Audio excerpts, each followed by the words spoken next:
So we're out just on our little covered deck. Part of it's covered, and it's also got some sun on there. It's just something that is adjacent to the community room. It's usable for anyone, and staff take breaks out here and sometimes have meetings. And we also installed this vertical lift. It's basically for wheelchair or other people that need assistance getting up the stairs. And even though that wasn't required by building code because of the size of our building, we decided that we got a lot of feedback and felt like if this was going to be our community space, that we wanted it to be fully accessible to everyone. And so we were willing to put up the extra expense to do that.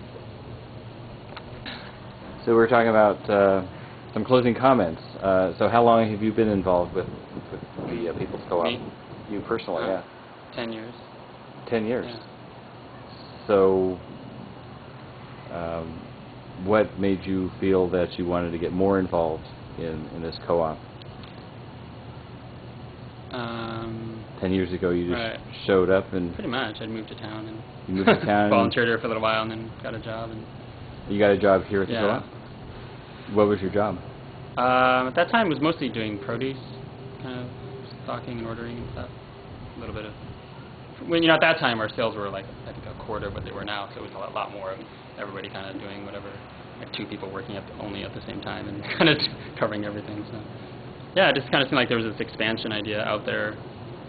And it just seemed like that was one thing that I got, I was actually the project manager, basically oversaw the expansion, because it seemed like that was an area where there was a need and it was a challenge and something interesting to, Is this a full-time thing for you? Yeah. So you can support yourself by this job. So how did you get the job originally? Originally? Just applied for it.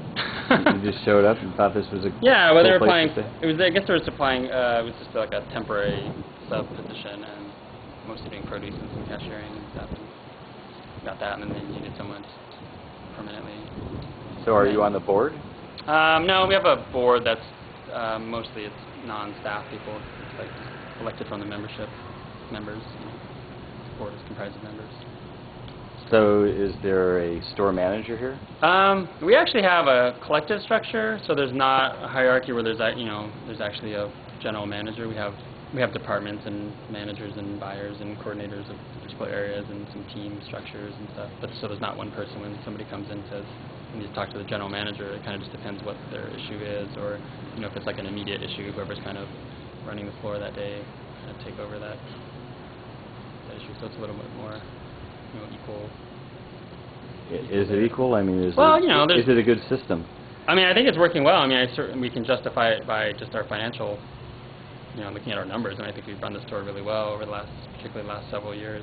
We, kind of had to get it really together to do the expansion and come up with money and, be more profitable and more savvy about, being efficient and things like that. So I think, we're running just about as well as most natural food stores or co-ops. And so I think that we can say, even though of course there's challenges to process and things, I think that's always true in any environment, really. Where would you like to see the People's Food Co-op 5 years from now? I'd like to see us, in whatever way, being able to continue to really support local economy and sustainable agriculture. And I think that one of the ways we've been able to do that is by growing, even though there's issues. A lot of people have issues with just kind of growth for the sake of growth, and we're very wary about just expanding just doing that just to make more money, because we're more values driven than money driven. But I think it's important that we're able to make money in order to try to improve staff wages and really just be able to support more farmers and have more money even to put into programs or things to really make the economy and the values that we're trying to achieve, because I think we can't do that just on our ideals.